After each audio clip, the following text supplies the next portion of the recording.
अस्सलामु अलैकुम वरहमतुल्लाहि वबरकातुहु।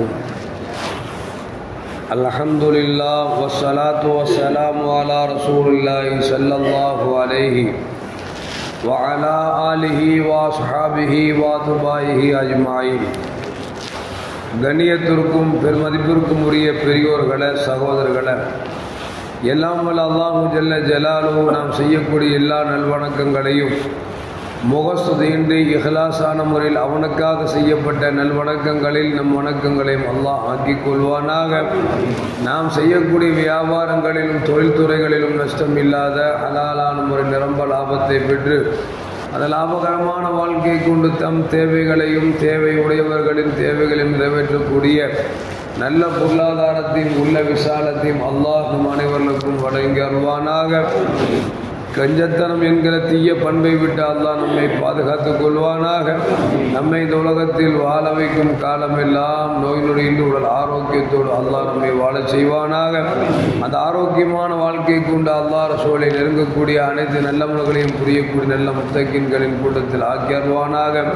திடீர் மரணங்களை விட்டும் தீய மரணங்களை விட்டும் நம்மையும் நம் குடும்பத்தையும் நம் சமூகத்தையும் அல்லாஹ் முழுமையான முறையில் பாதுகாத்துக் கொள்வானாக. மனிதர்களை கேவலப்படுத்தக்கூடிய அசிங்கப்படுத்தக்கூடிய தீராத நோய்களை விட்டு நம்மையும் நம் குடும்பத்தையும் அல்லாஹ் பாதுகாத்துக் கொள்வானாக. நம்மில் யாரெல்லாம் நோயால் பாதிக்கப்பட்டு வீடே கதி என்றும் ஆஸ்பத்திரியை கதி என்றும் அல்லலும் துயரம் பட்டிருக்கிறார்களோ அந்த மக்களுக்கெல்லாம் நோயை போக்கி உடல் ஆரோக்கியத்தை வழங்கி அருள்வானாக. அவர்களை கொண்டு அவர் குடும்பத்திற்கும் சமூகத்திற்கும் நல்ல மகிழ்ச்சியும் பலன்களையும் வழங்கி அருள்வானாக. நாம் இந்த உலகத்தில் வாழ்ந்து மறைகிற நேரத்தில் லா இலாஹ இல்லல்லாஹ் முஹம்மது ரசூலுல்லாஹ் என்ற கலிமாவை மொழிந்து ஜன்னத்துல் ஃபிர்தௌஸை கண்ணால் கண்டு அகமகிழ்ந்து சிரித்தவனுமா மரணிக்கக்கூடிய நல்வேறு பெற்ற மக்களில் அல்லாஹ் நம்மை ஆக்கிக் கொள்வானாக. மரணித்தும் மரணிக்காத இறைநேசர்களின் கூட்டத்தில் நம்மை ஆக்கி அருள்வானாக. நாளை மறுமையில முத்து முஹம்மது ரசூலுல்லாஹி ஸல்லல்லாஹு அலைஹி வஸல்லம் அவர்களின் திருக்கரங்களால் ஹவுதுல் கௌசர் என்கிற தடாகத்தின் நீர்வருகி அன்னாரின் ஷஃபாத்தை பெற்று அன்னாரின் கரம் பிடித்து ஜன்னத்துல் ஃபிர்தௌஸ் என்ற உயர்ந்த சொர்க்கத்தில் அவர்கள் அருகாமையில் அமரக்கூடிய நல்வாக்கியம் பெற்ற மக்களில் அல்லாஹ் நம்மை ஆக்கிக் கொள்வானாக. எல்லாவற்றுக்கும் மேலாக இறை அன்பை பெற்று இறைவனை பார்த்து பரவசமடையக்கூடிய அவர் லிக்காவையும் ரிலாவையும் பெற்ற மக்களில் அல்லாஹ் நம்மை ஆக்கிக் கொள்வானாக. அருமையான மூமின்களை, யாரையும் பழிக்கக்கூடாது. பழிப்பு என்பதை நபிகள் நாயகம் ஸல்லல்லாஹு அலைஹி வஸல்லம் அவர்கள் வெறுத்திருக்கிறார்கள், தடுத்திருக்கிறார்கள். அதே நேரத்தில் நாம் யாரை பழிக்கிறோமோ அந்த பழிப்புக்கு அவர் தகுதியானவராக இருந்தால் அவரை போய் சாரும். அந்த பழிப்புக்கு தகுதியில்லை என்று சொன்னால் யார் பழித்தாரோ அது அவருக்கே மீண்டும் வரும் என்றார்கள் கண்மணி முஹம்மது ரசூலுல்லாஹி ஸல்லல்லாஹு அலைஹி வஸல்லம் அவர்கள். எனவே முடிந்த வரைக்கும் பழிக்காமல் இருப்பதை பெருமானார் விரும்பியிருக்கிறார்கள். அப்படி சொன்ன பெருமானார் ஸல்லல்லாஹு அலைஹி வஸல்லம் அவரிடத்தில் ஒரு நசாராக்களின் கூட்டம் வந்தார்கள். முஹம்மதே, நீங்கள் எங்களை வசைபாடுகிறீர்கள், எங்களை திட்டுகிறீர்கள், எங்கள் கடவுளை ஏசி பேசுகிறீர்கள் என்று சொல்லி ஒரு பெரும் குற்றச்சாட்டை சுமத்துகிறார்கள். ஏனென்று சொன்னால் நபிகள் நாயகம் ஸல்லல்லாஹு அலைஹி வஸல்லம் சொல்வாங்க, உங்கள் இறைவனை நீங்கள் திட்டாதீர்கள் என்பார்கள்.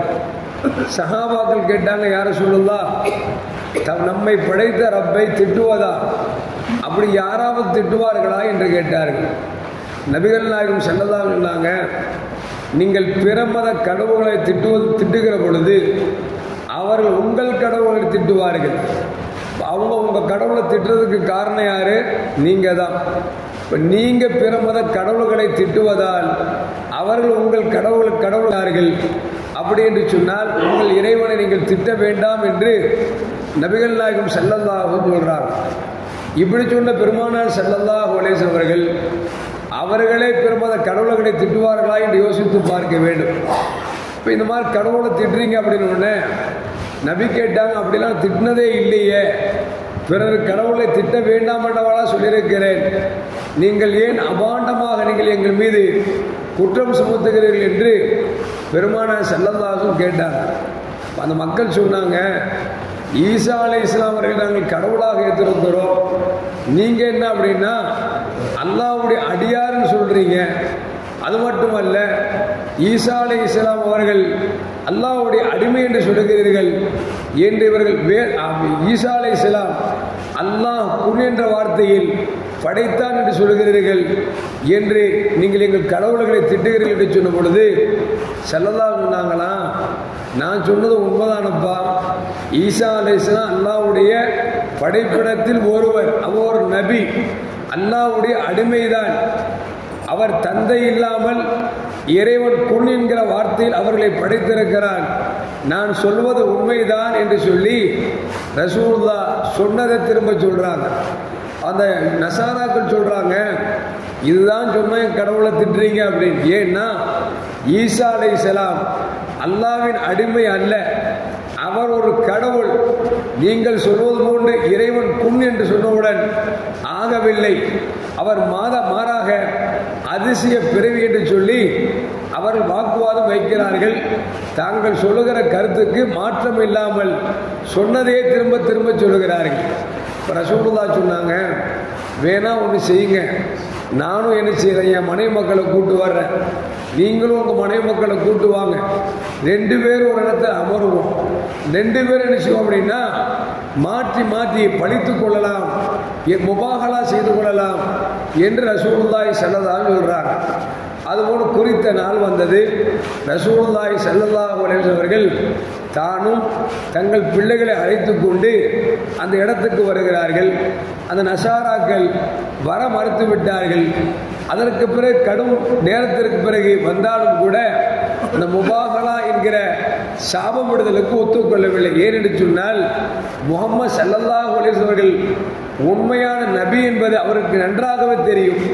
அது மட்டுமல்ல, அந்த நசாரா குழுவை சார்ந்தவர்கள் மிக முக்கியமான ஆள் சொன்னார், யார்கிட்ட போய் முபாகலா பண்ண போறீங்க, யார்கிட்ட போய் சபிக்க போறீங்க, முஹம்மது ஸல்லல்லாஹு அலைஹி வஸல்லம் அவர்கள் உண்மையான தூதர் என்று தௌராத்தில் சொல்லப்பட்டிருக்கிற அந்த நபியிடத்திலா போய் நீங்கள் முபாகலா செய்ய போகிறீங்க அப்படின்னு சொல்லிட்டு அவர் தடுக்கிறாரு. தடுத்ததின் காரணமாகத்தான் அந்த சபைக்கு வந்து முபாகலாவில் நாங்கள் கலந்து கொள்ள மாட்டோம் என்று சொல்லிவிட்டார்கள். ரசூலுல்லாஹ் சொல்றாங்க, நான் சொல்வது உண்மை என்று சொன்னார். ஈசா அலைஹிஸ்ஸலாம் அல்லாஹ்வின் அடிமைதான், ஈசா அலைஹிஸ்ஸலாம் அல்லாஹ்வுடைய நபிதான், ஈசா அலைஹிஸ்ஸலாம் அல்லாஹ் குன் என்கிற வார்த்தையில் தான் அவர்களை படைத்தான்.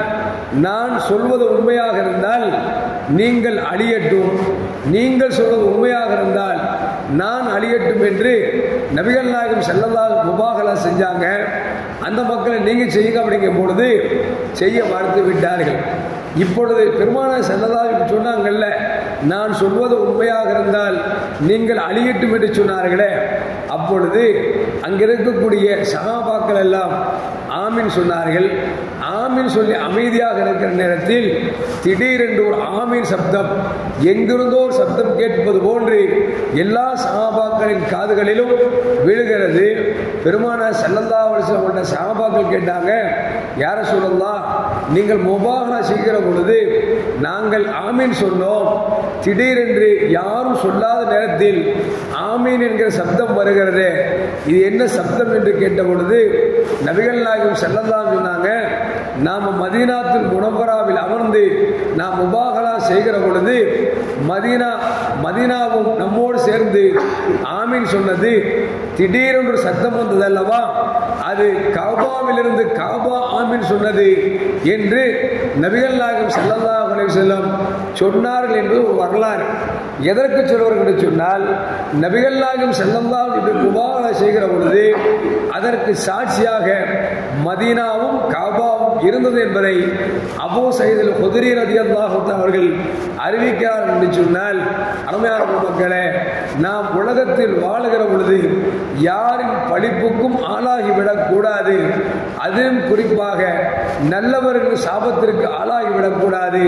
ஏனென்று சொன்னால் சாபம் என்பது அல்லாஹ்வால் அங்கீகரிக்கப்பட்டு விட்டது என்று சொன்னால் அது உலகத்திலே நடந்துவிடும் என்பதால் நாம் யாரையும் சாபிக்கவும் கூடாது.